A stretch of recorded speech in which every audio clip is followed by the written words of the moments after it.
Hello दोस्तों, मैं के गुप्ता एक बार फिर स्वागत करता हूं आप सभी का इंडिया के सबसे बड़े ऑनलाइन लर्निंग प्लेटफॉर्म स्टडी 91 पर, जिसमें आज हम लोग बात करने वाले हैं टेबल ग्राफ की। और ये हमारी डीआई की आज लास्ट क्लास है, ठीक है।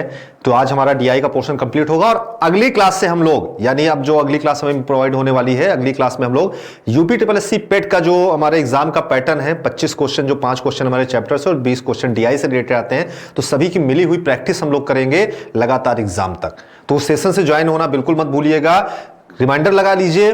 बहुत इंपॉर्टेंट सेशन, यानी अंतिम प्रहार की तरफ बढ़ेंगे। यूपीएससी पेट का अंतिम प्रहार, मैथ के 25 क्वेश्चन पूरे सही करने की दिशा में हम लोग अपना अगला कदम बढ़ाएंगे। यानी डेली हम लोग प्रैक्टिस करेंगे और एग्जाम तक प्रैक्टिस चलती रहेगी, ताकि कोई भी क्वेश्चन मैथ की वजह से तो नहीं रुकने पाएगा। तो चलिए शुरू करते हैं आज की अपनी क्लास, जिसमें आज हम बात करने वाले हैं टेबल चार्ट का। जो हमारा सेशन चल रहा था उसकी आज हमारी लास्ट क्लास है। तो कुछ बेहतर और अच्छी डीआईज आज भी आप लोगों के लिए लेकर के आऊं, जिनसे कि आपसे एग्जाम में मुलाकात हो सकती है। मोस्ट इंपॉर्टेंट डीआईज हैं। तो चलिए शुरू करते हैं। और क्लास शुरू करने से पहले आपको आज दशहरे का जो ऑफर है वो बता देना चाहता हूं कि दशहरा का जो ऑफर, जो कि 5 तारीख था, यानी कल तक के लिए वैलिड था, आज भी अगर आप कॉल करते हैं तो इस पर आपको डिस्काउंट मिल जाएगा। तो आज भी आप अगर चाहें तो एक दिन एक्सटेंड कर दिया गया, तो आज भी आप इसका ऑफर का फायदा उठा सकते हैं। यानी जो बुक थी वो आपको अवेलेबल है केवल पेट के लिए, प्रैक्टिस सेट और संपूर्ण अध्ययन सामग्री केवल 350 में। और ये तो चलिए मान लेता हूं कि अब समय कम है, लेकिन अभी भी समय है, इस बुक को मंगा करके आप अपनी प्रैक्टिस वगैरह कर सकते हैं। लेकिन यूजीसी नेट की तैयारी करने वालों के लिए बहुत अच्छा ऑफर है, जिसकी फीस 2199 रुपए थी, उसको कर दिया गया है 999, यानी 999 रुपए में अवेलेबल है ये कोर्स आपके लिए। ऑफर कल तक वैलिड था, लेकिन आज भी आप इस ऑफर का फायदा उठा सकते हैं, केवल आज तक के लिए एक्सटेंड किया गया है। तो आज जल्दी से कॉल करिए और ऑफर को ग्रैब कर लीजिए। वीडियो मॉक टेस्ट अवेलेबल है 249 में, पेट मॉक टेस्ट 249 में, यानी कल से आपको इन सभी कोर्सेज में फीस बढ़ी हुई मिलने वाली है। तो आज जितने लोगों को लेना हो ले सकते हैं। इंडिविजुअल हिंदी, नितिन सर का हिंदी का बैच जो कि 1499 में अवेलेबल था, आज 999 में मिल रहा है आपको, तुरंत ले लीजिए।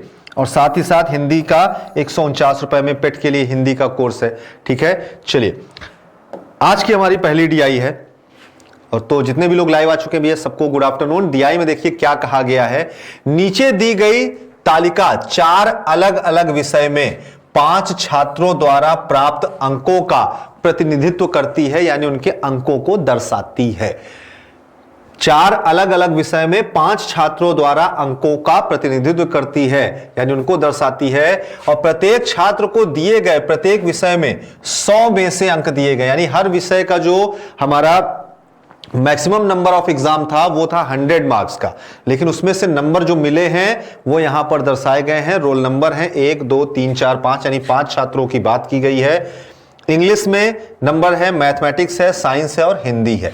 तो अब इसी में से डाटा आपको कलेक्ट करना है। और उम्मीद करता हूं पीछे जितनी भी डीआईज आपने की हैं उसके बेस पर अब आप आसानी से टेबल चार्ट के क्वेश्चंस को सॉल्व कर पा रहे होंगे, ठीक है। और किसी भी तरह का कोई भी कंफ्यूजन अगर आता है तो कमेंट करके मुझे जरूर बताइएगा, ठीक। चलिए तो यहां पर अब देखिए क्या कहा गया कि नीचे दी, तो यहां पर पहला क्वेश्चन क्या पूछा गया कि किस विषय में सभी छात्रों के कुल अंक सर्वाधिक हैं। किस विषय में सभी छात्रों के कुल अंक सर्वाधिक हैं। तो डीआई आपके सामने है, मैं स्क्रीन से हट जा रहा हूं, डीआई को देखिए और जल्दी से बताइए इस क्वेश्चन का आंसर क्या होगा कि किस विषय में सभी छात्रों के कुल अंक सर्वाधिक हैं, ठीक। तो विषय की बात कर दी गई तो आपको पता है इंग्लिश है तो इनको जोड़ना है, तो सभी को जोड़ करके देखिए और बताइए किस विषय में अंक सर्वाधिक हैं, जल्दी से फटाफट।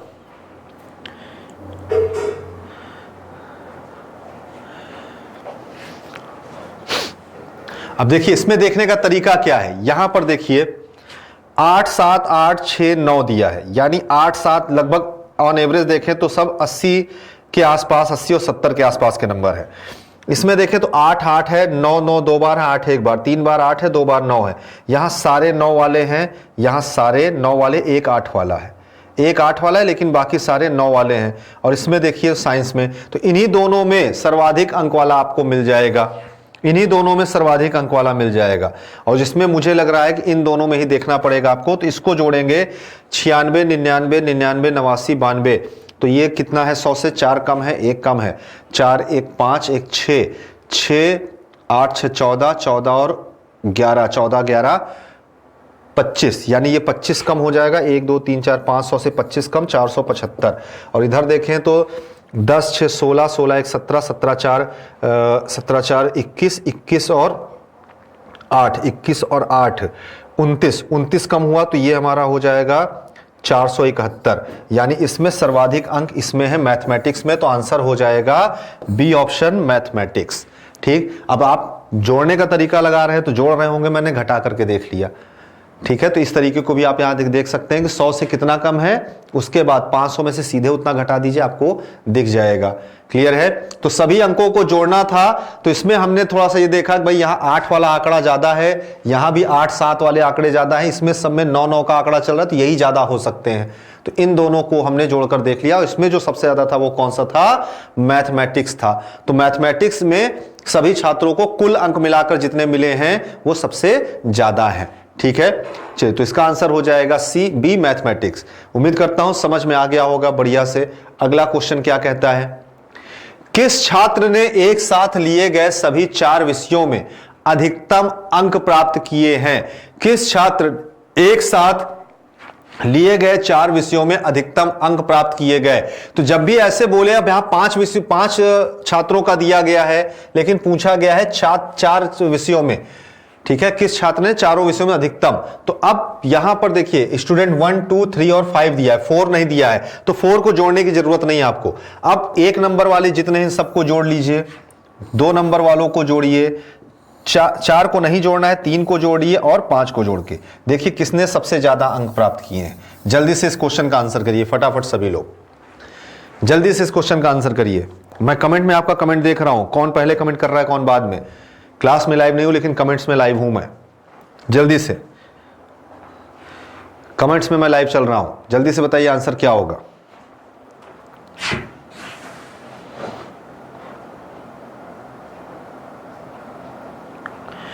चलिए, पहला वाला जोड़ेंगे 87 96 90 81, तो ये हो गया आपका 13 4 17 10 27 और 19, 27 और 19, तो 500 में से ये कम हो जाएगा आपका 400 में से कम हो जाएगा आपका 46, तो ये हो जाएगा आपका 354।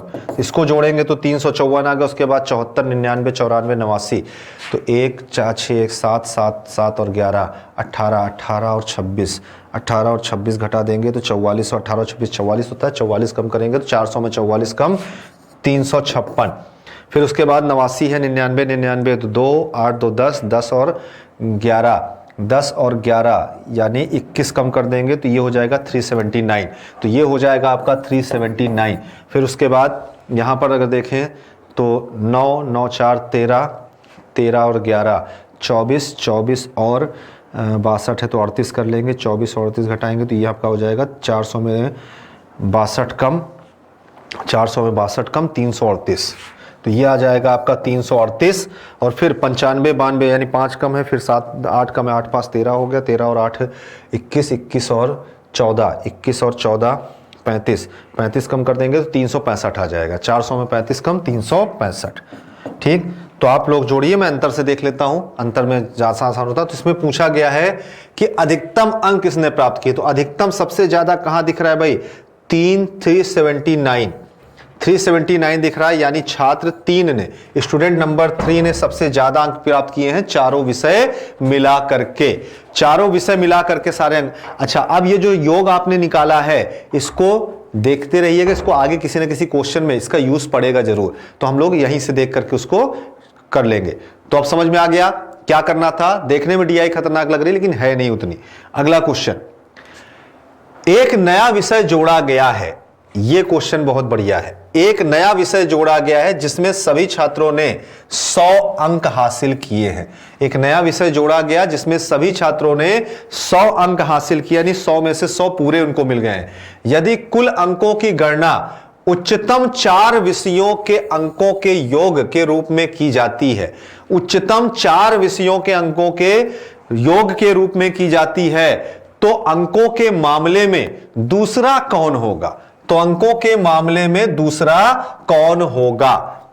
ठीक है, उच्चतम 4 उच्चतम 4 विषयों के हिसाब से, तो जिसमें कि एक विषय तो आपका ये 100 वाला ही हो जाएगा, एक विषय तो आपका ये 100 वाला ही हो जाएगा। बाकी 3 विषय देखना है उच्चतम वाले, उच्चतम 3 विषयों को देखते हुए चलना है। ठीक, तो अब अगर आप देखें तो पूछ रहा है कि तो कुल अंकों के मामले में दूसरा कौन होगा, कुल अंकों के मामले में दूसरा कौन होगा। तो अब आप यहां पर देखिए 1 2 3 4 की बात की गई, 5वें को तो हटा ही दिया गया है, तो इन चारों में से ही कोई हो सकता है। तो अब अगर देखें तो टॉप 3 नंबर्स किसमें है, 1 2 3 ये हैं, और इसमें साथ में आपको जोड़ लेना है 100, ये सब के साथ प्लस होगा 100। क्यों? क्योंकि बोला गया कि नया विषय जोड़ा गया जिसमें सबने 100 अंक प्राप्त किए हैं, तो सबके साथ 100 तो जुड़ेगा ही जुड़ेगा। ठीक है, और उच्चतम 3 अंक हमें लेने हैं, तो उच्चतम 3, अब ये 74 है 87 इसमें देखिए सब में, तो उच्चतम 3 हमको यही मिल रहे हैं। ठीक है, फिर यहां पर ये तीनों भी उच्चतम हैं और यहां पर ये तीनों भी उच्चतम, यानी यहां से तीनों को जोड़ना है और उसमें 100 ऐड करके हमको बता देना है कि सेकंड नंबर पर कौन आएगा, सेकंड नंबर पर कौन आएगा। ठीक है, तो चलिए फिर जोड़ा जाए, फटाफट से जोड़ा जाए ना। चलो यहां पर देखो 100 में 4 कम है, 100 में 10 कम है 14 हो गया, 100 में 11 कम है 14 और 11 25, तो यहां पर हमको मिलेगा 300 में 25 कम 275 और 100 ये बनेगा 375। ठीक, फिर यहां पर देखो 100 में 1 कम है, 100 में 6 कम, तो 1 कम 6 कम 7 कम और 11 18 कम हो गया, तो 18 कम हुआ है, तो 300 में 18 कम करेंगे 282 आ जाएगा, 282 में 100 जोड़ देंगे तो 382।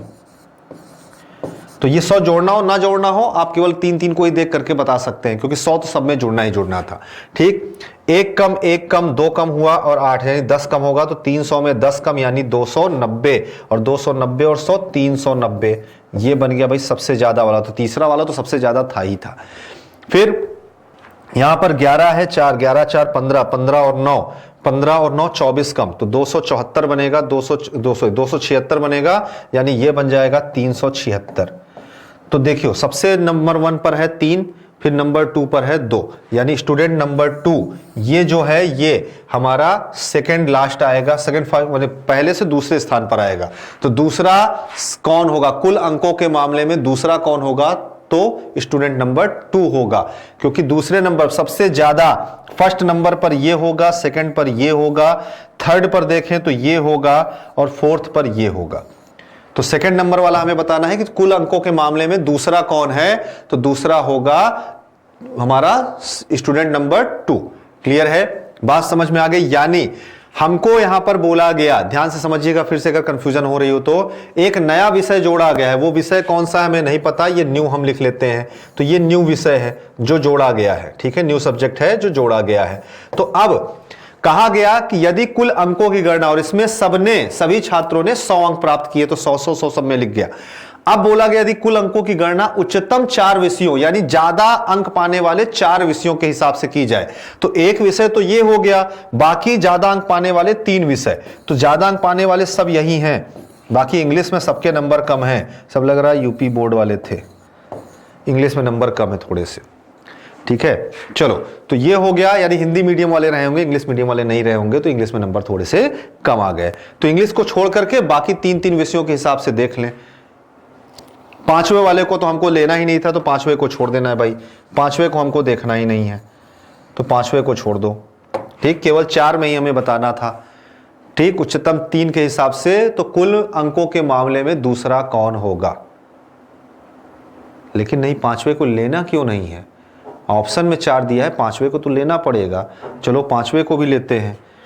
तो यहां पर अगर हम देखें तो उच्चतम 3 इधर हैं, 95 92 और 92, तो ये हो जाएगा 9 में है 5, 100 में 5 कम है, 8 कम है, 8 5 13 कम हो गया, 13 कम हुआ, और इधर हो गया हमारा, इधर हो गया 8, तो 8 8 16, 16 5 21 कम हुआ, तो 21 कम करेंगे तो ये हो जाएगा 279, 279 में है 379, 379, तब भी हमारा बया ही आएगा, 2 ही आएगा आंसर। ठीक है, 379 आएगा। तो तीसरा अब ये बन जाएगा, ये तीसरा बनेगा, ये चौथा बनेगा और ये 5वां बनेगा। तो शुरुआत से अधिकतम 2 दूसरे नंबर पे कौन आएगा, दूसरा स्टूडेंट ही आएगा।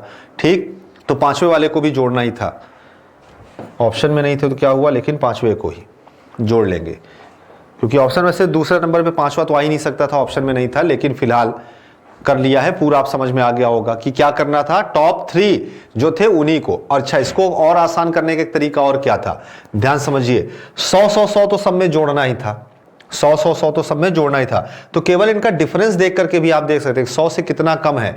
जिसमें ज्यादा डिफरेंस आता वो कम हो जाता, जिसमें कम डिफरेंस आता वो ज्यादा हो जाता, तो उसके हिसाब से भी आप चाहे तो देख सकते थे। क्लियर है? कैसे, फिर से ध्यान देखिए, मैं बताता हूं कैसे। यानी ये जो 100 था ये तो सब में जोड़ना ही जोड़ना था, तो अब देखो 400 से कितना कम इसमें आ रहा अंतर, तो टॉप 3 का अंतर देखेंगे। यहां पर कितना कम है, 4 कम है, यहां पर 10 कम है और यहां पर 19 कम है। तो 19, 10, 29 और 4, 29 और 4 33, यानी यहां पर 400 से इतना कम आएगा, 400 से 33 कम, ये -33 है 400 से। ठीक है, 4 सब्जेक्ट में ये 1 कम है, ये 5, ये 6 कम है, 6 1 7 हो गया और ये 11 है, तो ये 18 कम है। ठीक है, ध्यान देखो, निगेटिव वाला भी तरीका मैं बता रहा हूं कैसे करना है। 1 कम है, 6 कम है, 11 कम है, तो ये टोटल हुआ 18 कम 3 सब्जेक्ट में। ठीक, चौथे में तो कम है ही नहीं किसी का। ये 1 कम है, ये 1 कम है और ये 8 कम है, यानी ये है हमारा 10 कम। टोटल नंबर में 10 कम है, पूर्णांक से 10 कम है। ये हमारा 11 कम है, 4 कम है और 9 कम है, तो 11, 4, 15 और 9 24 कम है। ठीक, फिर उसके बाद ये देखेंगे, ये 5 कम है, 8 कम है, 8 कम है, तो ये 8, 8, 16, 5, 21 कम है, तो यहां पर डिफरेंस 21 का है। तो अब देखो, जो सबसे कम वाला है, यानी डिफरेंस जिसका सबसे कम है उसने सबसे ज्यादा नंबर पाया है, और जिसका डिफरेंस उस सेकंड नंबर पर कम है वो उसका दूसरे नंबर से ज्यादा नंबर पाया है। तो यहां सबसे कम वाला ये होगा, जो सबसे कम वाला है ये सबसे ज्यादा नंबर पाने वाला व्यक्ति, सबसे ज्यादा पाने वाला, क्योंकि ये निगेटिव में है, माइनस में है सारा। ये हमने किस में लिखा है, माइनस में लिख रखा है, तो माइनस में होने का मतलब कम वाला ज्यादा, ज्यादा वाला कम, यानी इसमें बड़ी संख्या ये है। और दूसरे नंबर पे बड़ी संख्या कौन सी आएगी, फिर ये आएगी 18, तो ये आएगा सेकंड फर्स्ट, यानी सेकंड नंबर पर ये आ जाएगा। तो आंसर हमारा क्या हो जाएगा, दूसरा वाला। तो इस तरीके से भी आप कर सकते थे, इसमें आपको बड़ी बड़ी संख्याओं को जोड़ना नहीं पड़ेगा, सिर्फ घटाकर देखना पड़ेगा। बात समझ में आई? वैसे ये तरीके पर प्रैक्टिस अच्छी चाहिए होती है, आपने अच्छे से प्रैक्टिस कर रखी है तो ये तरीका आसानी से लगा ले जाएंगे। ठीक है, वरना आप जोड़ करके बताइएगा। अगला, अंग्रेजी के प्रति छात्र के औसत अंक, अंग्रेजी के प्रति छात्र के औसत अंक हिंदी में प्रति छात्र के औसत अंक का कितना प्रतिशत है। यानी अंग्रेजी के अंकों का औसत हिंदी के अंकों के औसत का कितना प्रतिशत है। तो अंग्रेजी के अंकों को जोड़ लीजिए, हिंदी के अंकों को जोड़ लीजिए और देख लीजिए उसका कितना प्रतिशत है। ठीक, तो अंग्रेजी के टोटल अंक कितने आएंगे, 87, 74, 89 और 62 और 95, इनको जोड़ेंगे तो ये हमारा हो जाएगा 407। और उसके बाद हिंदी को जोड़ लिया जाए तो 81, 89, 8, 1, 9, 1, 10, 17 हो गया, 170, 9, 2, 183 और 86, ये हो गया आपका टोटल 439। तो ये हो जाएगा हमारा 407। इसको जोड़ेंगे तो 407 आएगा, इनको जोड़ लिया तो आ गया हमारा 439। तो 407 बटे 439 गुणे 100। तो पूरी तरह तो नहीं कटना है, तो इसको आप एक नंबर मान करके कर सकते हैं, यानी अप्रॉक्स वैल्यू के आसपास जाना है। तो अप्रॉक्स वैल्यू के आसपास आपको देख लीजिए भाई, 91 है, 92 भी है, क्या बात है, और 97, 98 भी है, दोनों है। ठीक, तो इसको पूरी तरह से अगर हम सॉल्व करें तो यहां पर 440 कर ले और ऊपर 440 और ऊपर अगर हम इसको कर लें 410, एक इधर बढ़ाएं और 3 इधर बढ़ा लें, 410 41 बटे 440, तो 41 बटे 44, 41 बटे 44, 41 बटे 44, यानी 3 कम होगा, 3 बटे 44 को अगर हम देखें तो उससे कितना कम आएगा, 0.6 के आसपास जाएगा, 7 के आसपास। तो 7% कम, 7%, तो 7 से ज़्यादा अगर देखें तो यहाँ पर ये आ जाएगा आपका लगभग 92% के आसपास।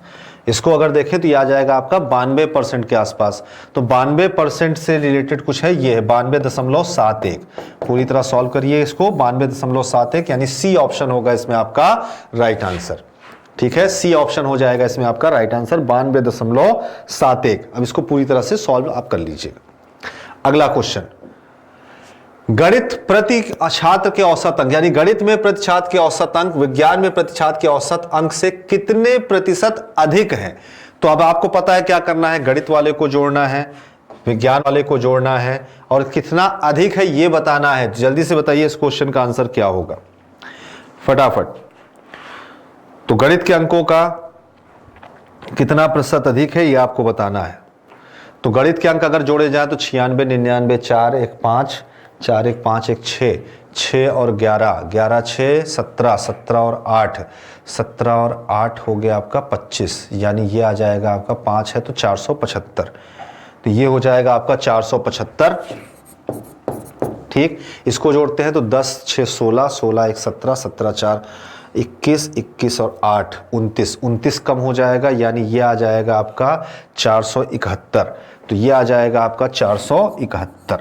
ठीक है, ये 471 हो गया। तो अब ये इससे कितना अधिक है, तो 475 471 से कितना अधिक है, तो आप कहेंगे 4 अधिक है, और 4 बटे किससे है, 471 से है।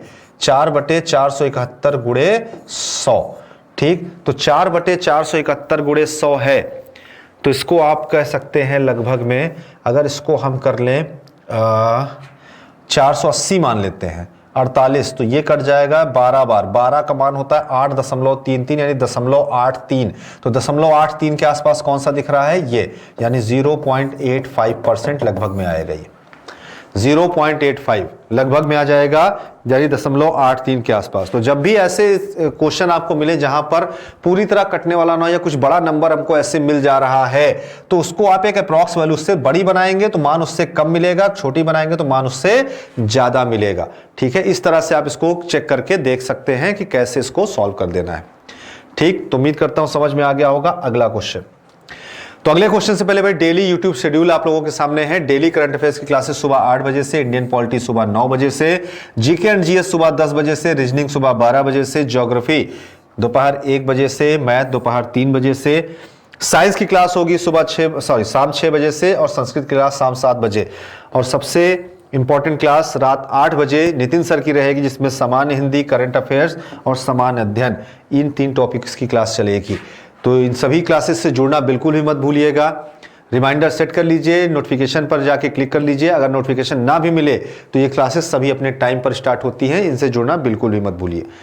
अगले डीआई देखिए, यहां पर अब एक डीआई दी गई है। ऐसी डीआई अक्सर हमें स्टैटिक्स में देखने को मिलती है, लेकिन इसे भी बताना जरूरी था, इसलिए मैं लेकर के आया हूं। यहां पर क्या कहा गया कि तालिका में उन छात्रों की संख्या को दर्शाया है जिनके प्रश्न अंक विभिन्न श्रेणियों के अंतर्गत दिए गए हैं।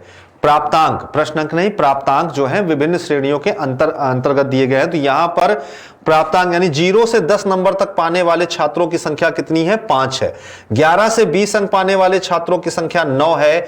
21 से 30 अंक पाने वाले छात्रों की संख्या 10 है। इसी तरह हर 10-10 की कैटेगरी में संख्या में छात्रों की संख्या दे रखी है। ठीक है, तो अब इसमें आपको प्रश्नों को पढ़ना है और उसका उत्तर ज्ञात करना है। क्लियर, चलिए। तो पहला क्वेश्चन क्या है, कितने प्रतिशत छात्रों ने 80% से अधिक अंक प्राप्त किए हैं। कितने प्रतिशत छात्रों ने 80% से अधिक अंक प्राप्त किए हैं। ध्यान से पढ़िएगा भाई क्वेश्चन। ठीक, तो इसके लिए देखिए प्रतिशत में बताना है तो सबसे पहले कुल छात्रों की संख्या आपको ज्ञात करनी है, यानी सभी को जोड़ लेना है। 5, 9, 10, 22, 26, 18, 11, 6, 4 और 3। ठीक, इनको जोड़ लेते हैं तो कितना हो जाएगा, चलो भाई 5, 9, 14, 14, 10, 24, 24 और 22, 46, 46 और 26, 18 प्लस फिर 11 जुड़ जाएगा, 6, 4, 10, 3, तो ये हो गया आपका 120। तो टोटल छात्रों की संख्या यहां से आ जाएगी 120।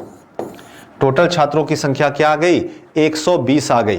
तो अब पूछा गया है कितने प्रतिशत छात्रों ने 80 से अधिक अंक प्राप्त किए। तो 80 से अधिक अंक प्राप्त करने वाले छात्रों की संख्या 4 और 3 यानी 7 छात्रों ने 80 से अधिक अंक प्राप्त किया है। तो ये 7 छात्र 120 छात्रों का कितना प्रतिशत हैं, तो ये कट जाएगा, 2 से कट जाएगा 6 बार, 2 से कट जाएगा 5 बार, 5 सते 35/6, तो 6 छंग 36, 6 छंग 36 दशमलव 6 दशमलव कुछ करके आएगा 6.16, यानी लगभग में आप कह सकते हैं 7%। लगभग में क्या कह सकते हैं, 7% कह सकते हैं। ठीक है, 1 मिनट, 70/12 7%, 6 पंचे 30 होगा, 36 कहाँ होगा, 6 पंचे 30 होगा भाई, लगभग में नहीं आएगा, रुक जाओ, 6 पंचे 30, 30 हो गया, दशमलव लगेगा, फिर उसके बाद 0 बढ़ेगा, 6 8 48, 5.8%, ये आएगा इसका आंसर। बी ऑप्शन होगा इसका राइट आंसर, 5.8%। ठीक है, प्रतिशत में बताना था, यानी कितने छात्रों को 80 से अधिक अंक मिला है, तो 7 छात्रों को 80 से अधिक अंक मिला है। ठीक, और ये टोटल छात्रों का कितना परसेंट, क्योंकि पूछा गया है कितने प्रतिशत छात्रों ने 80% से अधिक अंक प्राप्त किए। अब अगर परीक्षा 100 की होगी तो 80 से 81, यानी प्राप्तांक का यही होगा। तो आगे इसमें बढ़ना है तो 80 के ऊपर वालों को देखना था, 4 और 3 को। तो टोटल 7 छात्रों को 80 से अधिक अंक मिले हैं। ठीक, अगला क्वेश्चन, कितने प्रतिशत छात्रों ने 0% से 30 के बीच अंक प्राप्त किए हैं। 0 से 30 के बीच अंक प्राप्त किए हैं। तो यहां पर देखो भाई, 0 से 30 के बीच कर, तो 10 9 19 19 और 5 24, तो 24 बटे टोटल छात्रों की संख्या 120 गुणे 100। तो 24 से 120 कटता है 5 बार में, कहां 5 से 100 कट जाएगा 20, तो आंसर हो जाएगा इसका 20%। तो 20% छात्रों ने 1 से 30 यानी 0% से 30% के बीच में अंक प्राप्त किया है। ठीक है, 0% से 30% के बीच में अंक प्राप्त किया है। ठीक, अब ये डीआई देखिए आसान है, बहुत टफ नहीं है, आपको सिर्फ देख करके प्रतिशत में चेंज करना है। अगला, यदि योग्य प्रतिशत 41% है, यानी जिसको 41% मिलेगा, योग्य प्रतिशत का मतलब पासिंग परसेंटेज, क्वालिफाइंग परसेंटेज 41% है, तो कितने प्रतिशत छात्र योग्य हैं, कितने प्रतिशत छात्र योग्य हैं। तो योग्य होने का मतलब क्या होता है कि जो 41 या उससे ज्यादा पाया है वही पास होगा, 41 से कम पाने वाले लोग फेल हो जाएंगे। तो 41 या उससे ज्यादा पाने वालों को आप देख लो, 26 18 11 6 4 और 3, इनको जोड़ लेना है। ठीक है, ये जोड़ सकते हो, या फिर आप इनको जोड़ करके फेल होने वालों का प्रतिशत निकाल के 100 में घटा के बता सकते हो। चलो इसको जोड़ लेते हैं, 26 18 हो जाएगा आपका 44, 44 और 11 55, 6 4 10 65 और 65 और 3 68, यानी 68/120 इंटू 100 प्रतिशत में पूछा गया है। तो ये हो जाएगा, 0 से 0 कट जाएगा, 2 से कट जाएगा 6 बार में, या 4 से काट लेते हैं, 4 से कटेगा 3 बार में, 4 से कट जाएगा 17 बार में, 70/3, 70/3, तो 70 है, 3 है, ये आपका हो जाएगा लगभग में 3। ये क्या हो गया भाई, कुछ जोड़ने में गड़बड़ हुई। योग्य प्रतिशत 41% है, तो कितने प्रतिशत छात्र योग्य हैं, कितने प्रतिशत छात्र योग्य है। तो 26 और 18 44, 44 और 11 55, 55 और 10 65, 3 68, तो 120 68 120 का कितना परसेंट है, तो 50% से तो ज़्यादा ही आएगा, ये तो कंफर्म हो गया। 17 110 170 होगा, 170/3, 170/3, तो 170 को 3 से भाग दे देते हैं, तो ये हमारा हो जाएगा 3 बचे 15 2, 3 छंग 18, 2 बचेगा 6 6, तो 56.6%। तो आंसर हो जाएगा इसमें बी ऑप्शन, 56.6%। क्लियर, 68/120 गुणे 100। यदि योग्य प्रतिशत 41 है तो कितने प्रतिशत छात्र गैर योग्य थे। अब देखिए इसको निकालने की जरूरत नहीं है। अगर पिछले क्वेश्चन में हमने निकाला है भाई 56.6% योग्य है, पिछले क्वेश्चन में भी हमने निकाला है 56.6% अगर योग्य है, तो हम ये बोल सकते हैं कि यहां पर 43.4% अयोग्य है, बोल सकते हैं ना, अनक्वालिफाइड हैं, यानी क्वालिफाइंग परसेंट से नीचे पाए, तो लगभग में हम क्या बोल सकते हैं 43%।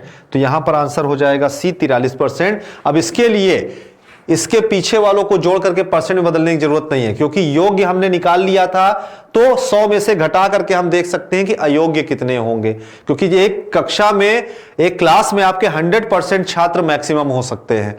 मैक्सिमम कितने हो सकते हैं 100%, जिसमें से 56.6 पास हैं तो 43.4 फेल होंगे, यानी लगभग 43% लोग फेल हैं। आप सीधे ये बता सकते थे। अगला क्वेश्चन, 41% और 70% के बीच स्कोर करने वाले छात्रों का प्रतिशत। तो 41 से 70 यानी केवल यहां से यहां तक देखेंगे तो 26, 18, 44 और 11, 55, तो 55/120 गुणे 100, तो ये कट जाएगा 5 बार, ये कट जाएगा 6 बार, तो यहां पर होगा 55 का 5 गुना 165 और 165 कह रहा हूं, 55 का 5 गुना हो जाएगा आपका 265, क्योंकि 50 का 5 गुना 250, 5 का 5 गुना 25 यानी 275 होगा भाई, 275 और बटे में 6, तो 275/6 हो गया। अब इसको 6 से भाग दे देते हैं, तो ये हमारा हो जाएगा 6 चौक 24, 6 चौक 24 बचेगा 3, फिर 6 पच्चे 30.8, तो 45.8%, यानी बी ऑप्शन होगा इसमें आपका राइट आंसर। क्लियर है, बी ऑप्शन हो जाएगा इसमें आपका राइट आंसर। अगला क्वेश्चन, अगले क्वेश्चन से पहले महत्वपूर्ण जानकारी, यूपी पेट एग्जाम, तो यूपी पेट एग्जाम जो कि 15 तारीख को होना निर्धारित हुआ है, 15 और 16 को, इसमें आपको मिलेंगे इस कोर्स को आप लोगों को स्टडी 91 के एप्लीकेशन में। देखिए जो लोग सोच रहे हैं कि भाई अब इस कोर्स को लेने का क्या फायदा है, बहुत फायदा है। अभी अब ये समझ लीजिए आखिरी समय आपका चल रहा है एग्जाम से ठीक पहले का, और इस समय की प्रैक्टिस आपके लिए बहुत जरूरी रहने वाली है, और कल से हम लोग प्रैक्टिस सेशन शुरू कर रहे हैं इसका भी, तो आप लोगों को ये ज्वाइन करना जरूरी है। तो जल्दी से जाइए एप्लीकेशन पर, जिसमें आपको मिलेगा 15 मॉक टेस्ट और 25 सेक्शनल टेस्ट, यानी आप जिस सेक्शन में लगता है कि आपको कमजोर हैं, हिंदी में, मैथ में, रीजनिंग में, जीएस में, जिस भी सेक्शन में लगता है उस चीज का 25 सेक्शनल टेस्ट दे सकते हैं, यानी उस सेक्शन को अपना स्ट्रांग कर सकते हैं उस पोर्शन को। और साथ ही साथ मिलेगा 3000 मोस्ट इंपॉर्टेंट क्वेश्चन, साथ ही साथ सारे क्वेश्चन आपके वीडियो सॉल्यूशन के रूप में रहेंगे, और डाउट क्लियरिंग सेशन भी मिलेगा। तो देर मत करिए, अंतिम समय में अंतिम प्रहार करने के लिए तैयार हो जाइए, जल्दी से जाकर के उसको ज्वाइन करिए।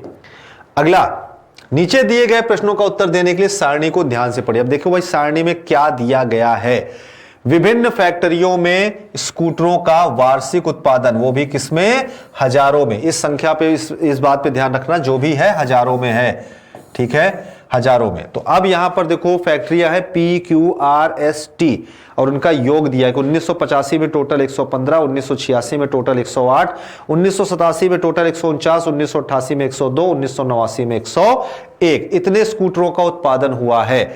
तो अब आपको केवल क्वेश्चन को पढ़ना है और अपने आंसर को देते चलना है, ठीक है। तो पहला क्वेश्चन इसमें क्या कहा गया कि किस वर्ष में फैक्ट्री के उत्पादन में, किस वर्ष में फैक्ट्री के उत्पादन में स्कूटरों का उत्पादन 1985, किस वर्ष में सभी फैक्ट्रियों के स्कूटरों का उत्पादन 1985 से 89 की समय अवधि में हुए औसत वार्षिक उत्पादन के बराबर था। औसत वार्षिक उत्पादन के बराबर था। तो औसत वार्षिक उत्पादन निकालना है, तो इसका मतलब सभी के वार्षिक उत्पादनों को देखना होगा। तो 1985 में टोटल 115 हुआ, 108, इन सबको जोड़ेंगे तो ये जोड़ करके आ जाएगा आपका 575 हो जाएगा ना भाई। 1 2 3 4 5, 500 तो ये हो गया।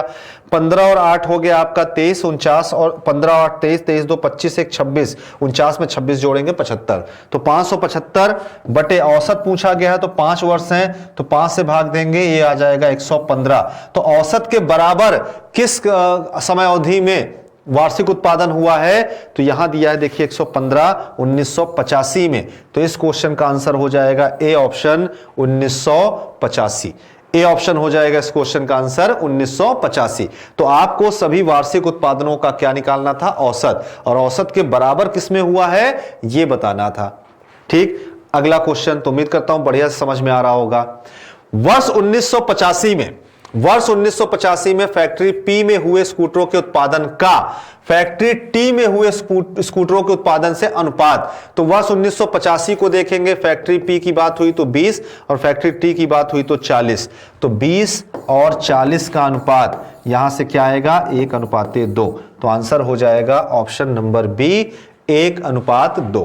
क्लियर है, 1:2 ये हो जाएगा इसका आंसर। ठीक, तो देखिए हम लोगों ने ढेर सारी डीआई टेबल की सॉल्व की है पिछली 3 क्लासेस में और आज ये भी। तो इन्हीं डीआईज में से आपको उम्मीद करता हूं कि एग्जाम में क्वेश्चन देखने को मिल जाएंगे।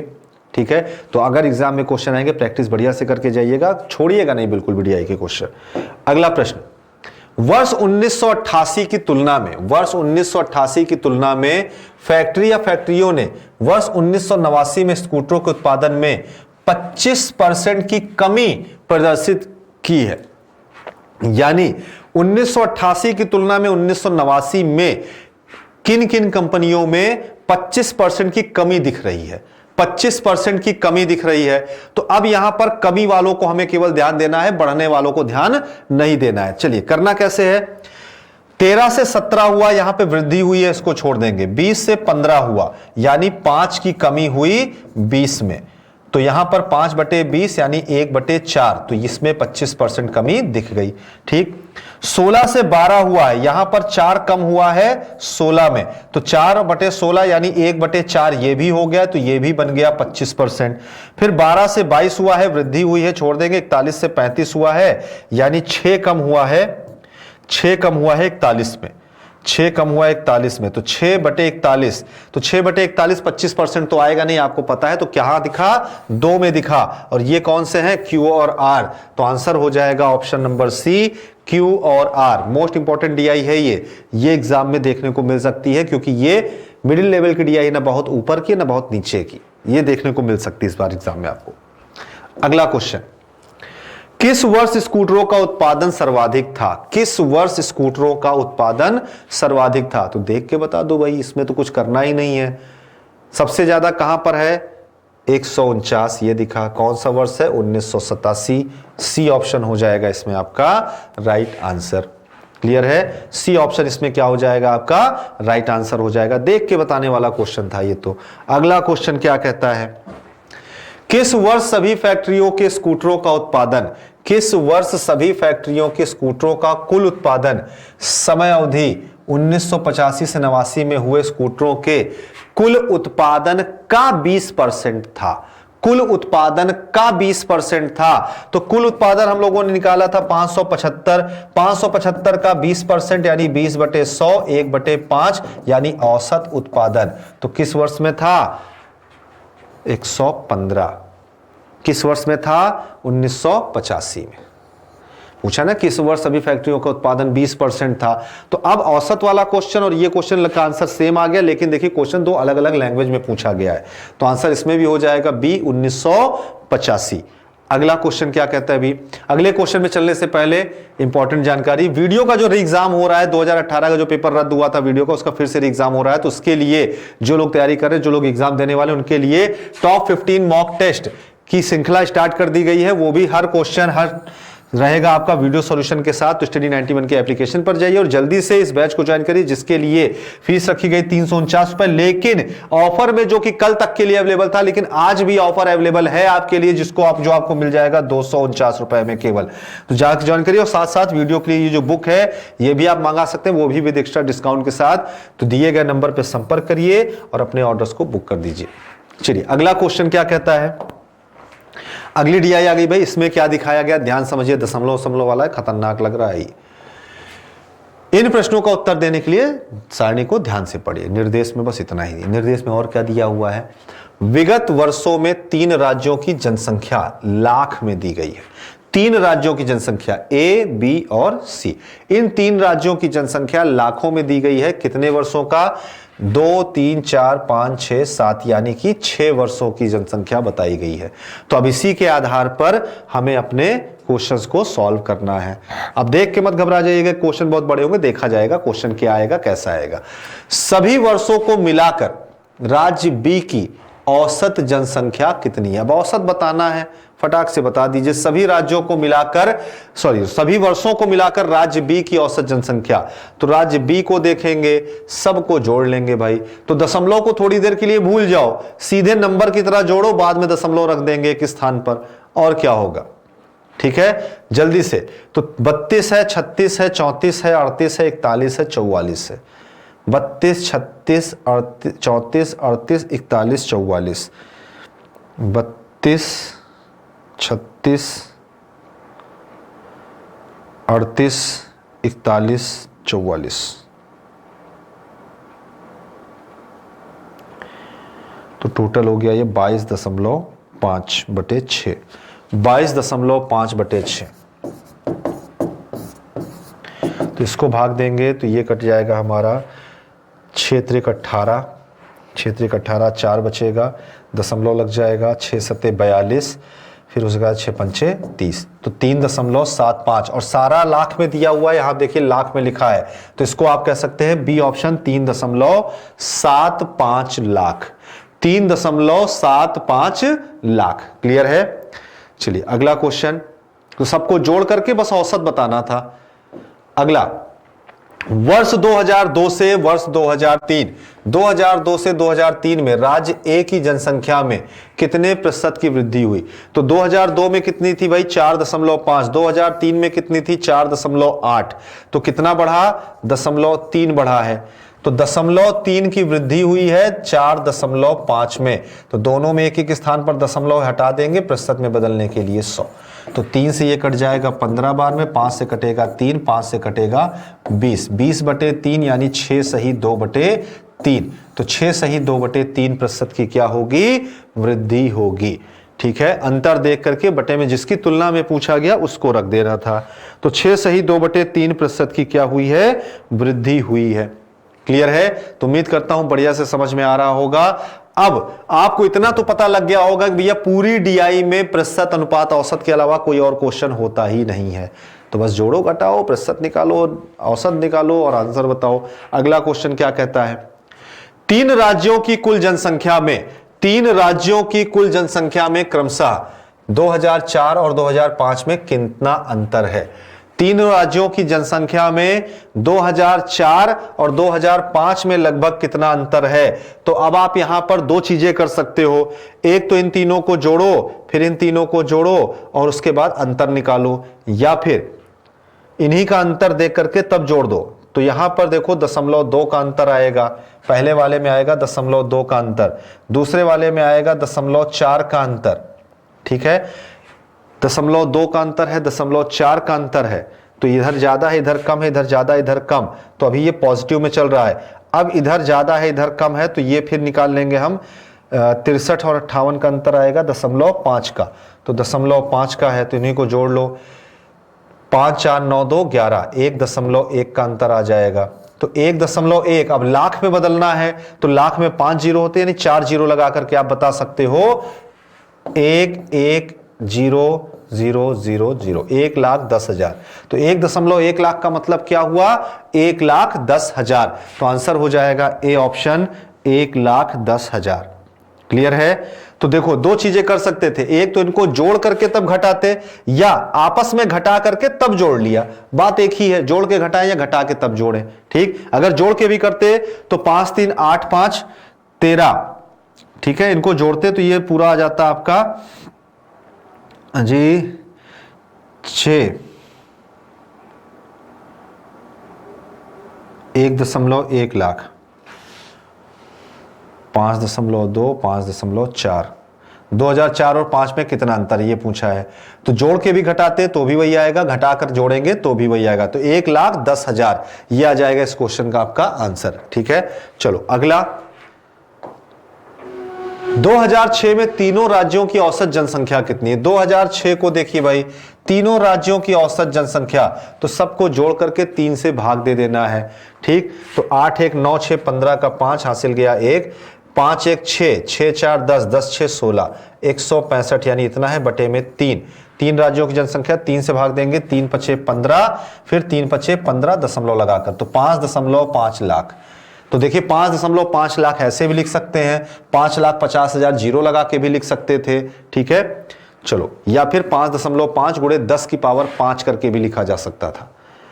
अगला क्वेश्चन, क्रमशः 2004 और 2005 में, क्रमशः 2004 और 2005 में तीनों राज्यों की कुल जनसंख्या के बीच क्या अनुपात है? कुल जनसंख्या के बीच क्या अनुपात है? अब तो यहां जोड़ना ही पड़ेगा आपको, कुल जनसंख्या के बीच क्या अनुपात है।